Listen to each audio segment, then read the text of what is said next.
Hi friends, Srivani కిచెన్కి స్వాగతం. ఈరోజు క్యాటరింగ్ స్టైల్లో చికెన్ చేద్దామండి. మనం ఫంక్షన్స్లో తినే లాగా ఉంటుంది, చాలా బాగుంటుంది. మీరు కూడా ఈ విధంగా ట్రై చేయండి. ముక్కను ఫస్ట్గా బాగా కడుక్కొని ఒక గిన్నెలోకి తీసుకొని పసుపు, ఉప్పు, కారం, అల్లం వెల్లుల్లి పేస్ట్, ఇవన్నీ ధనియాల పొడి కూడా వేసుకొని ముక్కకు పట్టే విధంగా బాగా కలుపుకోవాలి. ఇది కలుపుకునే లోపు మనం ఏం చేయాలంటే మళ్ళీ స్టవ్ ఆన్ చేసుకొని ఒక కళాయి పెట్టుకొని దాంట్లోకి ఆయిల్ వేసుకోవాలండి. ఆయిల్ వేడేంత వరకు ముక్కను ఈ విధంగా బాగా కలుపుకోవాలి. కలుపుకున్న తర్వాత చూడండి, ఇలా కలిపితే సరిపోతుంది. తర్వాత ఆయిల్లోకి వేసుకొని ఒక 50% వేయించుకొని తీసుకొని పక్కన పెట్టుకోవాలండి. పక్కన పెట్టుకున్న తర్వాత మరొక కళాయి తీసుకొని దాంట్లోకి ఆయిల్ వేసుకొని వేడి చేసుకున్న తర్వాత ఒక 2-3 ఉల్లిగడ్డలు తీసుకొని కట్ చేసుకొని ఈ విధంగా వేసుకోవాలండి. వేసుకున్న తర్వాత దాంట్లోకి బాగా వేయించాలి. ఈ విధంగా పచ్చి వాసన పోయేంత వరకు వేయించుకున్న తర్వాత దీంట్లో పొడి మసాలా కాకుండా మనం ఏవైతే మసాలా పడుతుందో ఆ మసాలా మొత్తం ఈ విధంగానే తీసుకోవాలండి.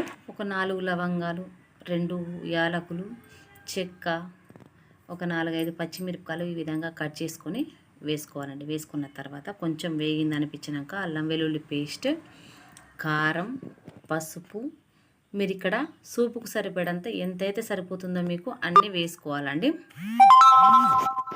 పసుపు ఇలా అన్నీ వేసుకున్న తర్వాత కొంచెం ధనియాల పొడి కూడా వేసుకొని మసాలా, మీకు గరం మసాలా అవసరం లేదు, దాంట్లోకి వేశారు కదండి, దీంట్లోకి గరం మసాలా అవసరం లేదు. ఇలా బాగా కలుపుకొని అంతా వేగిన తర్వాత మీకు సూపుకు ఎన్నైతే నీళ్లు సరిపోతాయో అన్ని నీళ్ళు మాత్రమే పోసుకోవాలండి. నాకైతే ఇంతైతే సరిపోయినాయి. కేజీకి ఎన్ని నీళ్ళు పోసుకొని మూత పెట్టుకొని బాగా మరగనివ్వాలండి. చూడండి, ఈ విధంగా మరుగుతున్నప్పుడు మనం ఇంత ముందుకు వేయించుకొని పెట్టుకున్నాం కదండి చికెను, ఆ చికెన్ మొత్తం ఇందులో వేసేసుకోవాలి. ఈ చికెన్ అయితే చాలా బాగుంటుంది, మీరు కూడా ట్రై చేసి చూడండి. క్యాటరింగ్ స్టైల్లో చాలా బాగుంటుంది. ఇలా ఒక 10 నిమిషాలు ఉడకబెట్టిన తర్వాత మీకు